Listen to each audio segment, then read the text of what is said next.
Starting here with a piece of Sycamore. It's 64mm thick by 202mm wide. That's roughly 2.5 inches thick by 8 inches wide. That's the first time I've used the faceplate that came with my chuck, and the easiest way here is just to really just draw out a compass line from the centre point of the blank, and then just basically screw in the faceplate.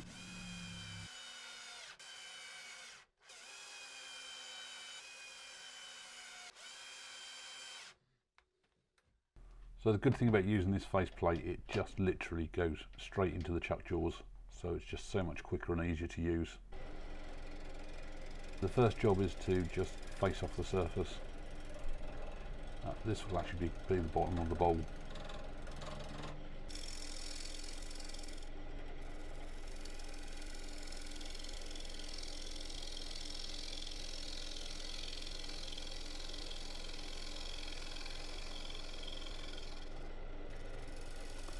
Once I've done that, I just round off the bottom edges. Now this is the first time I've actually ever turned Sycamore, and certainly in no rush while doing this. Just really nice getting the good shavings come off it.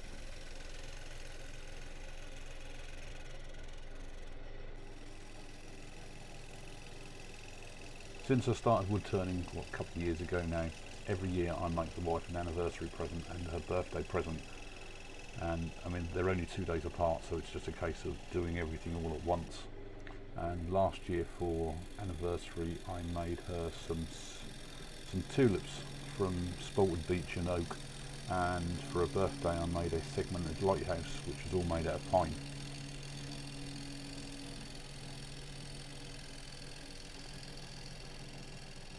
So it's just a case of just truing up the outside, back to the base, and for this I'm actually going to create a mortise in the bottom. Just marking out with the calipers the size of the mortise I want. Then it's just use an ordinary diamond parting tool just to take out the bulk of the wood.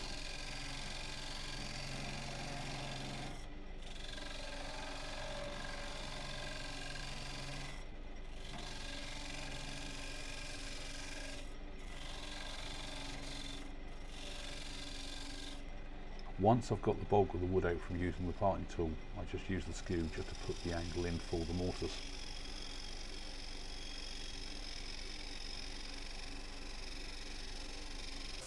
Then it's a case of using my homemade bowl sander, running through all the grits. As I've got a mortise in the base, it's just nice to put some detail lines in there with the skew.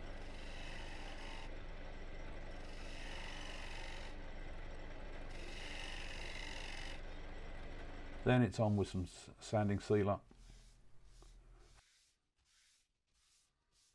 followed by the Yorkshire grit.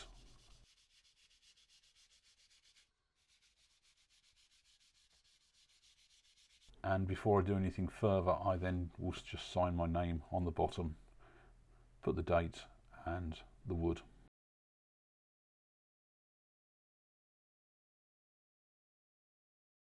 Once that's all done, I'll then give it 2 coats of wood wax 22. The thing I like about the wood wax 22, it's once you've just put it on, leave it 30 seconds before you buff it out. If you then want to put a second coat on like I usually do, leave it about 15 minutes just to fully cure. Once we've got 2 coats on, it's just a case of microcrystaline wax. So this really does give a nice finish, and you use very little. You put on such a thin coat, but the only downside is then you just leave it for about 20 minutes. With the bottom all finished, just a case of turning it round on the chuck and then taking off the faceplate.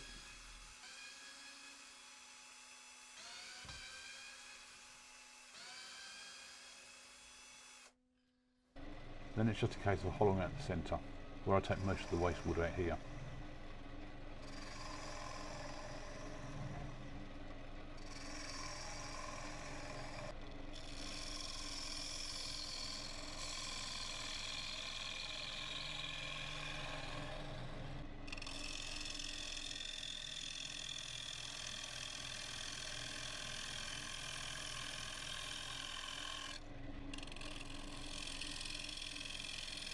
And again, it's just really great the way these shavings come out.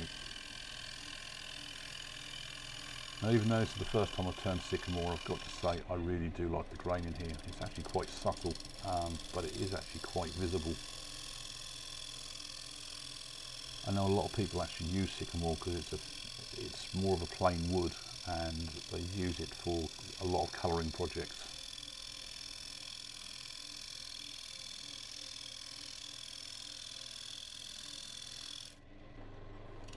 I decided to do some pyrography on the outside of the bowl. Because of that, I've decided to do a different type of lip on the outside.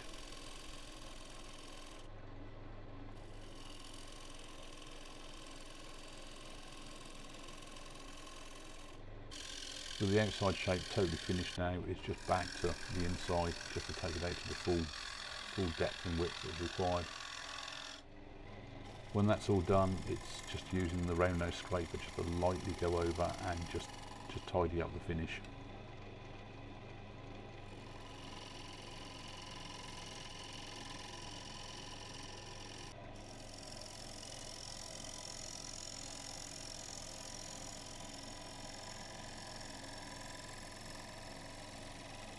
Then it's back to the homemade bowl sander, sanding right through the grits again.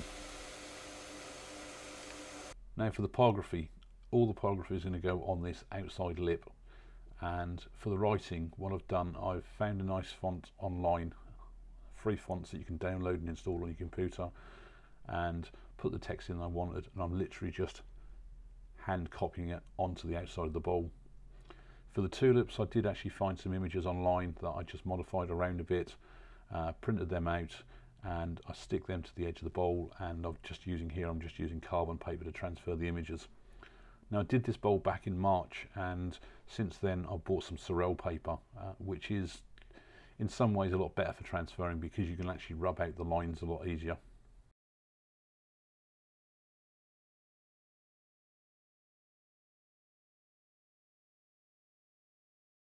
Now I'm using my Peter Child's pyrography machine here with this just a standard wire tip in. It's ideal for doing a lot of the writing and where you just want a straightforward line. I created this bowl back in March, and I've done quite a few pyrography projects since this, and I tend to use the shading tool for almost everything I do now, as it just gives you better control. For the tulips themselves, here I just went all around the outlines. Quite a few of the actual lines for the stems didn't actually come through on the carbon paper transfer, and it's quite nice in some ways because once you've got your main outlines of the flowers in, you can actually fill the bottom in as you felt like.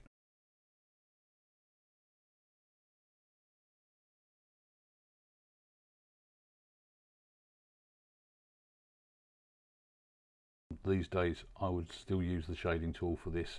I probably wouldn't have gone for the harsh lines around the actual tulips themselves. I'd have tried to probably build them up more of a shading pattern, so it would have probably took me a lot longer. I mean, this whole process took me about 2 hours to do all the pyrography.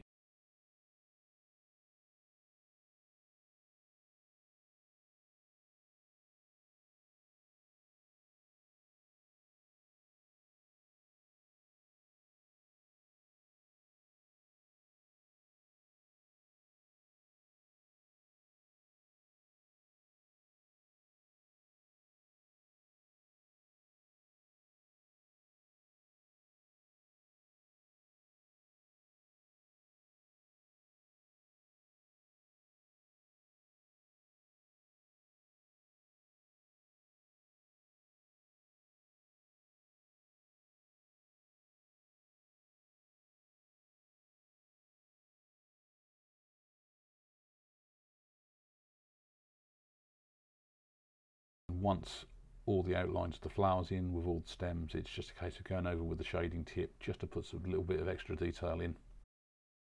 You can see here all the grain pattern inside the bowl there. I mean, I think it's absolutely brilliant. I mean, this is before we've got any sanding sealer and polish on it, so once you get the sanding sealer on it, it just brings the grain out a little bit better.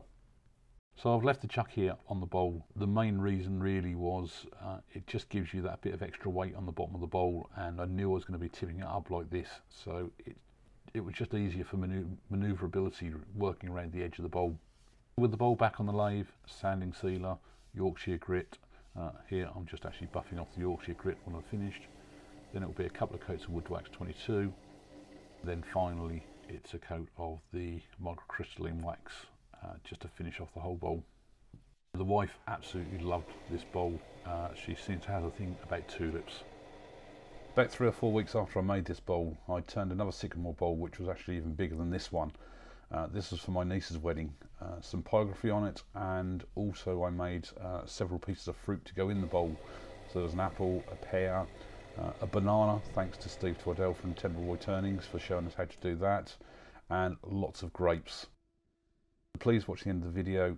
There's some pictures of this bowl that's in this video for the anniversary, and there's pictures of the bowl that I made for my niece along with the fruit.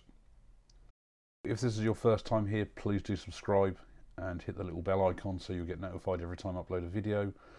For my existing subscribers, again, a big thank you very much for keep coming back. And I'd appreciate it if everybody could hit the share button and the like button. So thanks a lot for watching, and I'll see you on the next project video.